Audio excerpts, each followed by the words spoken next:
San Antonio, Texas has a rich heritage, and the San Antonio International Airport is the gateway to this vibrant community.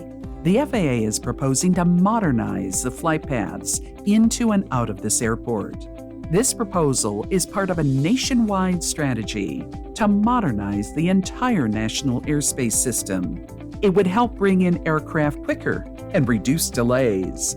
In the past, aircraft flew point to point by passing over ground-based navigational aids. However, many of these ground-based aids are now old, inefficient, and costly to maintain.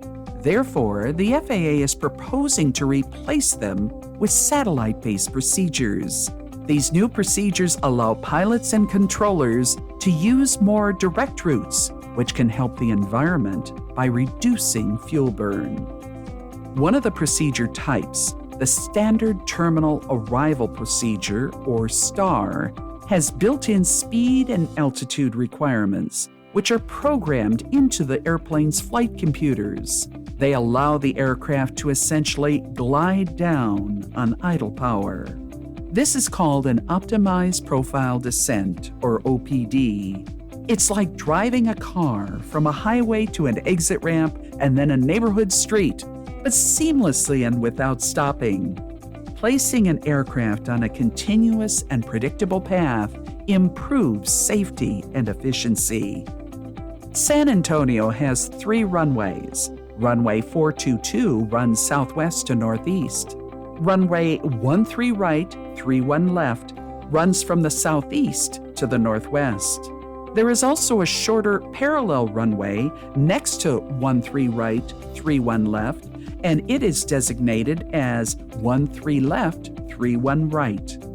Aircraft take off and land into the wind, and runways are built to align with historic wind patterns specific to each airport. At San Antonio, winds primarily come from the southeast. However, winds can come from the north or even the west, which will change the direction in which the aircraft will take off and land. General runway identification is based on the compass heading the aircraft is facing as it lands or takes off.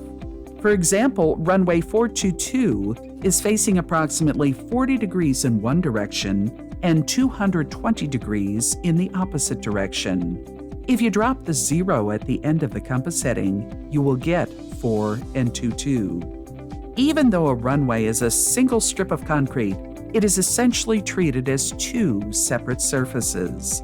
Parallel runways are further designated with L for left or R for right at the end of the runway number, which explains runways 13 right, 31 left, and 13 left, 31 right.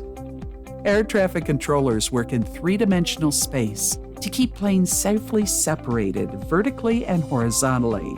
They continually space and separate arrivals and departures.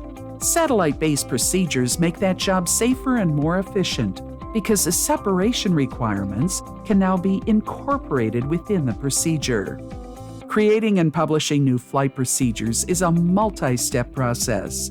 Federal law and FAA policy requires the FAA to conduct an environmental review in accordance with the National Environmental Policy Act, or NEPA. We hope this video gives you a basic understanding of how the air traffic control system works in the San Antonio airspace. For more information, please visit the San Antonio page on the FAA's Community Involvement website.